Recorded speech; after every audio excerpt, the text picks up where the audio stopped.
Hello everyone, welcome to the Alchemy channel.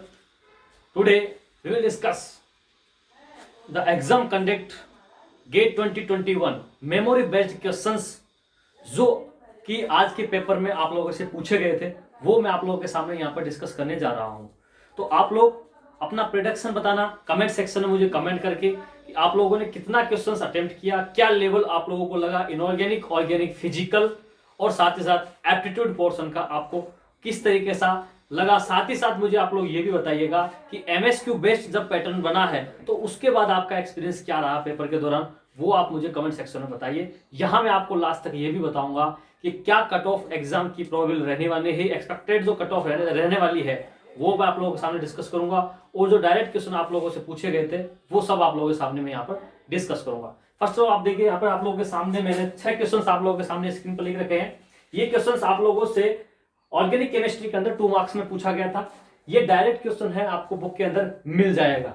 देखिए ये जितने भी क्वेश्चंस हैं मैं आप लोगों के सामने केवल और केवल इस वीडियो के दौरान क्वेश्चंस जो आए हैं वो डिस्कस कर रहा हूं। इनके आंसर्स 1 बाय 1 आप लोगों के सामने वीडियो के थ्रू अपलोड होते जाएंगे। तो सबसे पहले आप लोगों क्वेश्चंस देखिए क्या क्या क्वेश्चंस आप लोगों से एग्जाम में पूछे गए थे। तो एक क्वेश्चन आप लोगों के सामने ये पूछा गया था, दूसरा हुक लॉ से यहां से आपसे ये क्वेश्चन पूछा गया था। ठीक है, तो हुक से आपसे ये क्वेश्चन पूछा गया था, इससे आपको पता लगाना था यहां पर जो रिंग बनेगी साइक्लोपेपिन, ठीक है। तो आप लोग ध्यान दीजिए यहां पर ये जो डबल बॉन्ड है, यहां पर ये साइक्लोपेपिन रिंग जिस प्रकार से बनेगा कार्बन इंसर्शन वो किस प्रकार होगा, वो इसकी अकॉर्डिंग टू स्टीरियो देखकर आपको सोल्व करना था। ये क्वेश्चन आप लोगों से एक क्वेश्चन ये पूछा गया कायरल ऑक्सिलरी से, ये क्वेश्चन था आपके लिए बहुत इंपॉर्टेंट कि एलडीए की रिएक्शन जब यहां पर करेंगे तो इनोलेट का फॉर्मेशन होगा, उसके बाद PHCH2Br जो आएगा वो यहां पर इस ग्रुप की स्टीरियो के अकॉर्डिंग यहां पर कहां पर आएगा, किस स्टीरियो में आएगा, वो आप लोगों को यहां करना था। साथ ही साथ यहां पर इसका यहां पर क्लीवेज होगा और एल्कोहल का फॉर्मेशन होगा रिडक्शन के दौरान लिथियम एल्यूमिनियम हाइड्राइड से। कंक्लूजन ये था। क्वेश्चन नंबर 4 आपके सामने यहां पर जो डिस्कस किया गया था वो था हेक्सेन 3 आयन से हेक्सेन 3 ईन का फॉर्मेशन आप लोगों से पूछा गया था।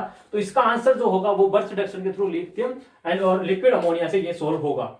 ठीक है, क्योंकि ई का मतलब हो गया ट्रांस में जो एल्कीन बनने वाली है। फिफ्थ नंबर पे जो क्वेश्चन था वो आप लोगों से ये वाला पूछा गया था, एज इट इज ये क्वेश्चन था जिसके अंदर सबसे इंपॉर्टेंट फैक्टर ये था कि आपको रिएक्शन पहचाननी थी, कौन सी रिएक्शन हो रही है। तो यहां पर फ्री रेडिकल मैकेनिज्म के दौरान कौन सी मैकेनिज्म हो रही है, बाइटोन रिएक्शन आप लोगों के सामने हो रही है। तो यहां पर CHO के साथ में आपका प्रोडक्ट फाइनल बनेगा। एक क्वेश्चन आप लोगों से पूछा गया था 1H NMR सिग्नल, इस कंपाउंड के अंदर 1H NMR सिग्नल आप लोगों से पूछा गया था। तो ये आपको पता करना था, NAT के अंदर आप लोगों से ये क्वेश्चन डिस्कस किया गया था। क्लियर है। अब मैं आप रिमेनिंग जो क्वेश्चन है वो आप लोगों से डिस्कस करता हूं। चलिए नेक्स्ट क्वेश्चन क्या थे आप लोगों के सामने, आपसे एक क्वेश्चन दिया गया था 2R3R2 bromo 3 methyl pentane reaction करवाई थी सोडियम इथोक्साइड के, ठीक है। NaOET के साथ इसकी रिएक्शन करवाई थी। आपसे पूछा था प्रोडक्ट क्या बनेगा, आपको ऑप्शन के अकॉर्डिंग फाइंड आउट करना था। बहुत इजी क्वेश्चन था, केवल आपको यहाँ पे स्टीरियो इस पैटर्न में पूछी गई थी। स्टीरियो आपको इंडिविजुअल एक भी सवाल नहीं था, स्टीरियो किस तरीके से पूछी गई थी, इस प्रकार से आपको स्टीरियो पहले डिजाइन करनी थी, फिर आपको यहाँ पर फाइंड आउट करना था कि E2 लगेगी E1 लगेगी। फिर सेकंड क्वेश्चन था इसके बाद में which one of the following is nucleotide. तो आपको 4 ऑप्शन दिए गए थे, DNA, RNA, AMP and uridine. तो इसका करेक्ट आंसर क्या हो जाएगा आपको होगा AMP।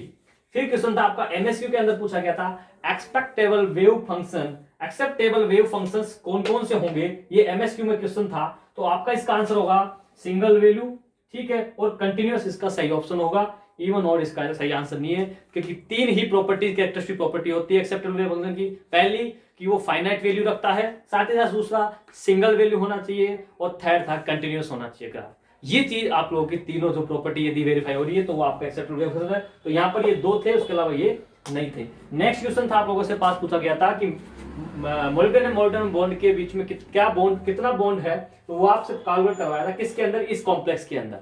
यहाँ पर आपको गया था η5CpMoCO का होल ट्वाइस का होल पावर 2। इसका आपसे पूछा गया था कि इसके अंदर एटॉमिक इलेक्ट्रॉन रूल फॉलो करता है तो MO बॉन्ड कितना होगा। नेक्स्ट क्वेश्चन था आपसे शेप डिस्कस की थी, शेप पूछी थी, शेप ना कि ज्योमेट्री। क्या शेप होगी आपसे पता करना था। ClF3 की पूछी थी, XCOF2 की पूछी थी, N3 माइनस की पूछी थी, और साथ ही साथ XCO3 और F2 की आप लोगों के सामने ये पूछी गई। तो बहुत ही इजी क्वेश्चंस थे, मैं कह रहा हूं। फिर आप लोगों को बताऊंगा मैं किस लेवल पर ये पेपर आप लोगों से डिस्कस किया गया था। चलिए मैं बात करता हूं नेक्स्ट क्वेश्चन की। ठीक है, चलिए मैं बात करता हूं नेक्स्ट क्वेश्चन नंबर 12 की।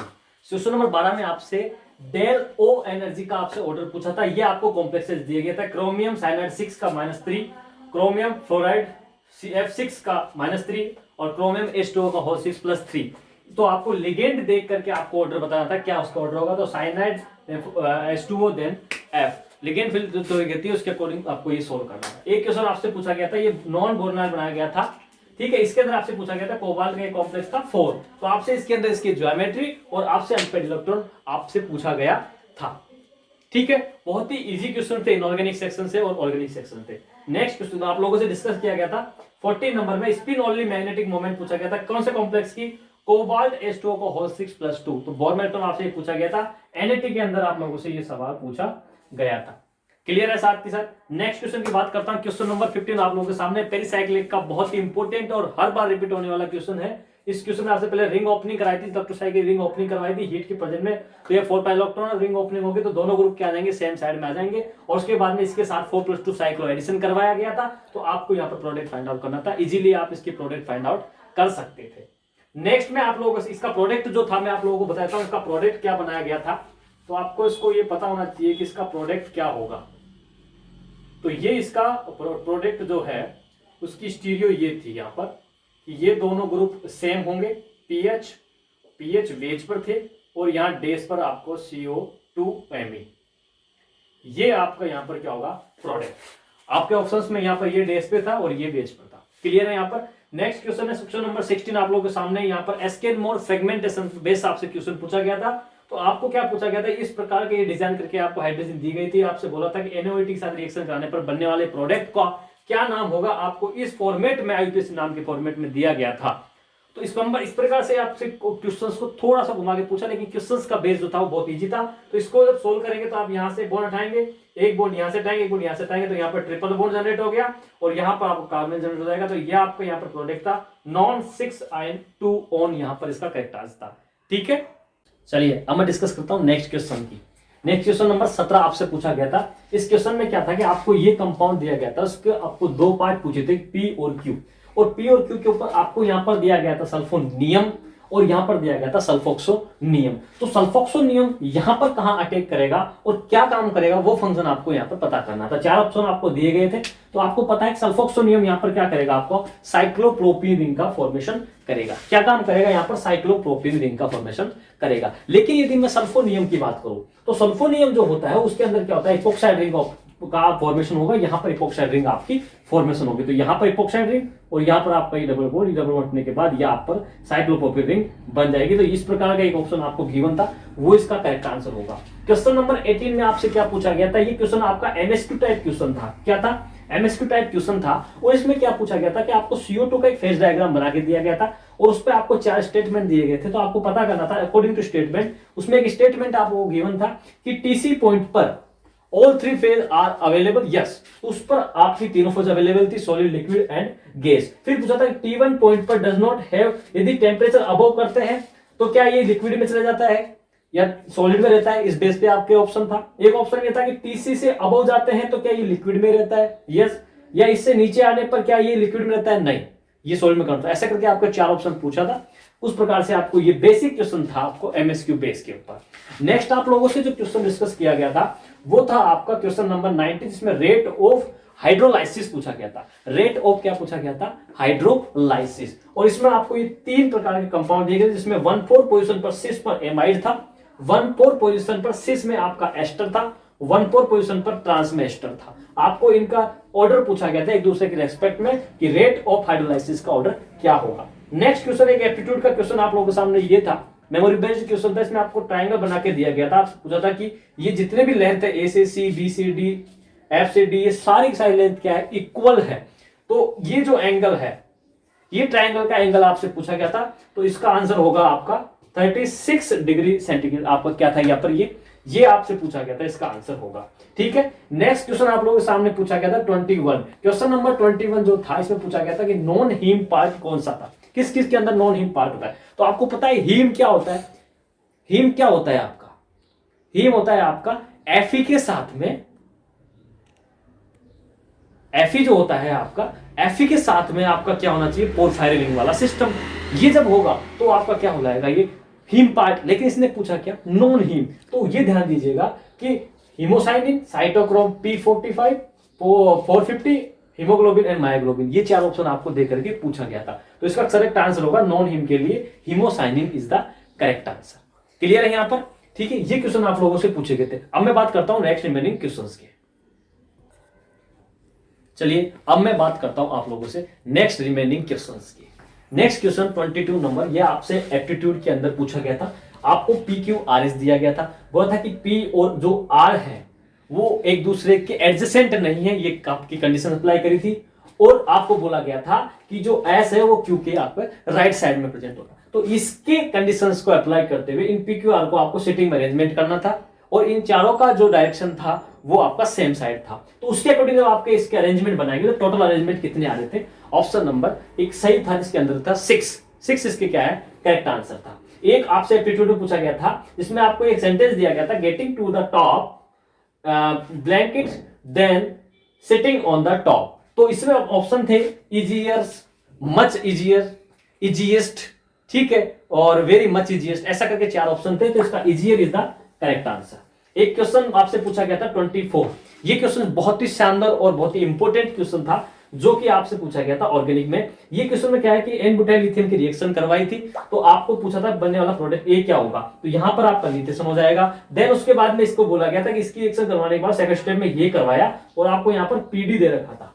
क्लियर है? तो यहां पर जो आपका आंसर बनने वाला था वो यहां से ये हट करके यहां पर ये ग्रुप जाकर के ऐड हो रहा था। इस प्रकार से इसका एक ऑप्शन आपको अवेलेबल था। ये ऑप्शन क्वेश्चन आप लोगों से पूछा गया था।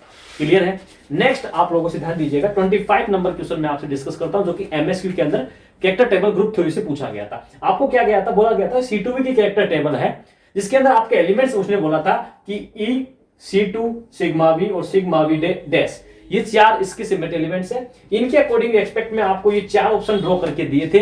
आपको पता करना था कि कौन कौन से ये जो रिप्रेजेंटेशन है ये इसका सही रिप्रेजेंटेशन है। तो आपको C2V की कैरेक्टर टेबल ऑन टिप्स होनी चाहिए, C2V और C3V की तो कभी हमेशा आपको ऑन टिप्स होनी चाहिए, कभी भी आपको पेपर में गिवन नहीं होगी। तो वो 4 जो कैरेक्टर टेबल में गिवन है उसके अकॉर्डिंग आपको क्रॉस मैच करना था। तो यहां पर केवल 2 ऑप्शन यहां पर क्रॉस मैच कर रहे थे, एक ऑप्शन ये और एक ऑप्शन सी। तो ये आपको 2 ऑप्शन पूछे गए थे जो कि करेक्ट था। तो इसमें 2 ऑप्शन करेक्ट थे, बाकी रिमेनिंग 2 गलत थे। तो ये आप कैरेक्टर टेबल के अकॉर्डिंग फाइंड आउट कर सकते थे। बाकी जो रिमेनिंग क्वेश्चंस हैं, इलेक्ट्रोबेस आपसे क्वेश्चन पूछा गया था एजी से एजी लगा करके। एक आपसे पूछा गया था 3NO की रिएक्शन करवा करके आपसे NO2 2NO2 बना करके बोला गया था कि इसके लिए डेल्टा जी की वैल्यू इतनी है, तो आप बताइए इसके लिए ई नोट सेल क्या होगा। आपसे इजी क्वेश्चन पूछा गया था, रेन कांस्टेंट आपसे पूछा गया था, ठीक है, और केपी की वैल्यू पूछी गई थी। आपको 2 पार्शियल प्रेशर इक्विलिब्रियम पर गिवन थे रिएक्शन के बेस पर, वो भी आपसे पूछा गया था। तो बेसिक क्वेश्चन जो ऑर्गेनिक के थे वो आपसे सॉल्यूशन बेस, इलेक्ट्रो बेस, आपको थर्मोडायनामिक्स के बेस, काइनेटिक्स में आपसे पूछा गया था कि 2 आपको रेट कांस्टेंट की वैल्यू दी गई थी। आपसे पूछा गया था